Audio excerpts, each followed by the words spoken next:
Hey everybody, this is Randy Santel and welcome to another Friday video. Just got a fresh haircut a few days ago, so no hat today. I think this is the first video with no hat on in forever, but this is our third video from our nutrition focused weight management video series. Thank you so much to everybody who watched the first two. Well, during this video, we're gonna be talking about another topic that I think doesn't get discussed very much, and from what I've seen and read from all the various emails I've gotten and other things, there is a whole lot of misunderstanding about the term cheat meal and cheat day. So without further ado, there's gonna be 3 points. Let's discuss cheat days, cheat meals, and I look forward to seeing everybody's feedback down in the comments.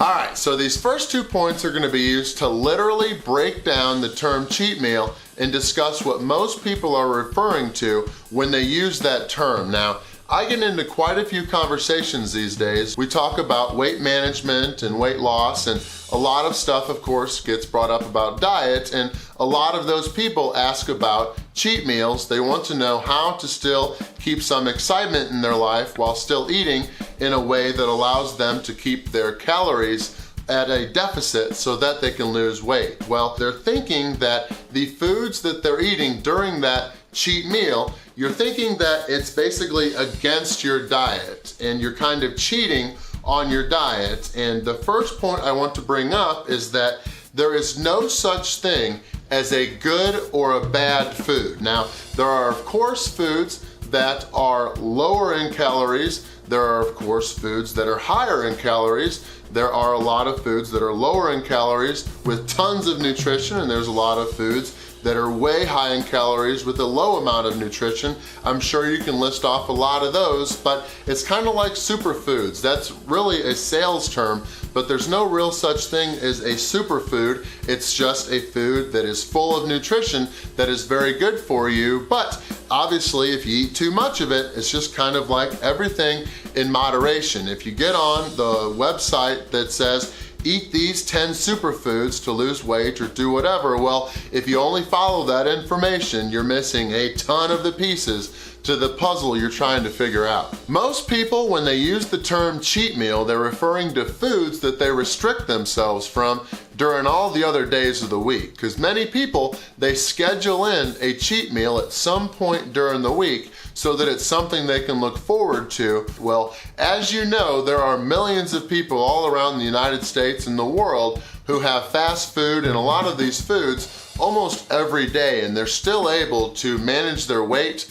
through proper calorie management, as we talked about on the second video with all their exercise and everything else. But they also practice portion control, because if you're trying to lose weight, obviously those higher calorie foods like a meat lover's pizza or something like that, you've got to have less of that in order to still maintain that calorie deficit. And if you're still wanting to eat some of those foods that are higher in nutrition and lower in calories, you can have more of those. So at the end of the day, you're still managing your calories and at that deficit you are wanting to be. Now, with that said, it's definitely possible to have some normal meals, part of your normal day, and still meet your calorie needs and goals using some of those higher calorie cheat meal type foods, as long as you practice proper portion control and everything and use fundamental calorie management. You're still able to involve some of those foods and prepare and plan meals that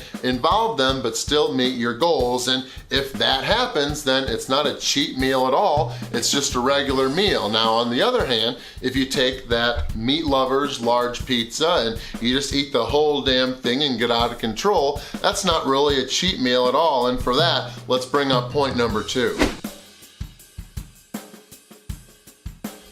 There are many people out there that do this, and I know that because I used to do it too. They'll go to a party or do whatever, they'll go out with their friends, or even one night at home when there's a bunch of food in the pantry or refrigerator, they'll just spin out of control and eat whatever the heck they want or whatever. Or somebody will go all of Saturday eating whatever they want, and they'll rationalize it to themselves by calling it a cheat day. And if you do that, if you call your meals cheat meals or cheat days or whatever, where you just basically go out of control, keep in mind that all other parts of the word and definition aside, cheating implies that you're gaining an advantage.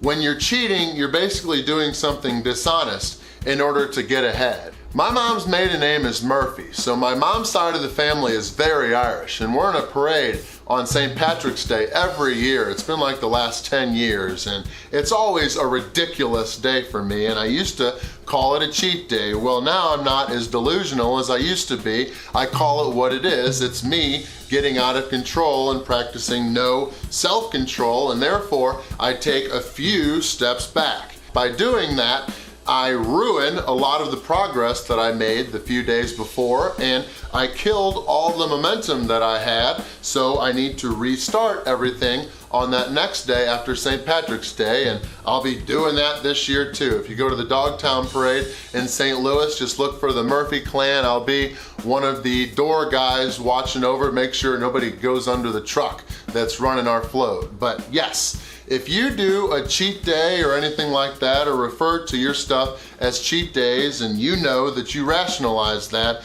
do not be delusional. Yes, you can still do it, but don't call it a cheat day, because you in no way, shape, or form are getting ahead by doing that. Remember that you are ruining a lot of the stuff and the progress that you gained the days before, and you have to restart the next day, getting that momentum back and going as you work towards your physique goals.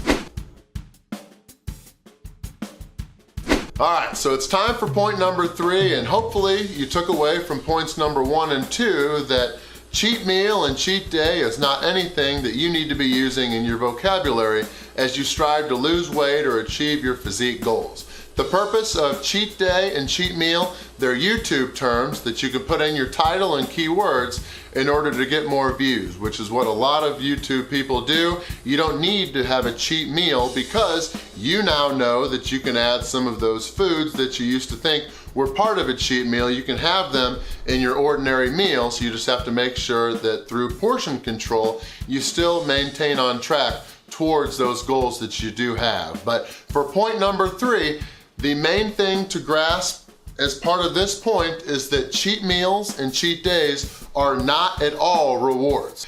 A reward is going out shopping. A reward is, it's been a couple good weeks for me. I'm down under 290 pounds, so this weekend, this past week, I spent some time going through my closet. I took all of my XX shirts and I put them away because I won't need them until I'm in Australia this summer or when I get back from that trip. But cheat days, cheat meals, they're not rewards. A lot of people, and I used to do this too, they'll go for like 5 days straight, and then because they've had a great 5 days, they'll just go off the wagon and kind of eat whatever they want as far as in celebration as a reward for those 5 great days. But in reality, yes, you took 5 steps forward, you had great consistency and you had great momentum built up, but you went out of control on that 6 or 7 day, whatever it is, and by being at a major calorie surplus, you basically eliminated a lot of the progress that you made most of the time, not every time. It's all about calories and blah, blah, blah, blah, blah.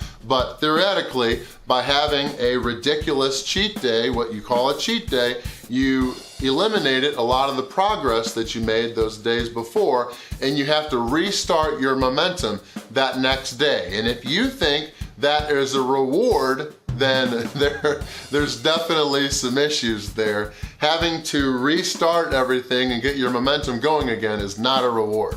A reward is getting new clothes or doing something else, going somewhere, or whatever you want to do is an actual reward that doesn't require you to put forth a whole lot of extra effort, because if you have a bad day, say the day after St. Patrick's Day, I'm gonna be doing a hell of a lot of working out and exercising and not eating all that much to get rid of a lot of the damage I did on St. Patrick's Day and get my momentum moving forward again so that I can continue losing weight again. So hopefully the 3 points we've just discussed have got you thinking. If you know that this kind of was helpful for you, you know you've done some of these things in the past, or you may be even doing them now, be sure to keep these things in mind and let me know what you think in the comments. I appreciate everybody who's been watching these nutrition focused weight management videos, and there will definitely be some more. But yeah, this is Randy Santel. Atlas with Atlas and Zeus Promotions and proud owner of foodchallenges.com, hoping that you guys, no matter what you do, always make sure to win before you begin. Thanks for watching.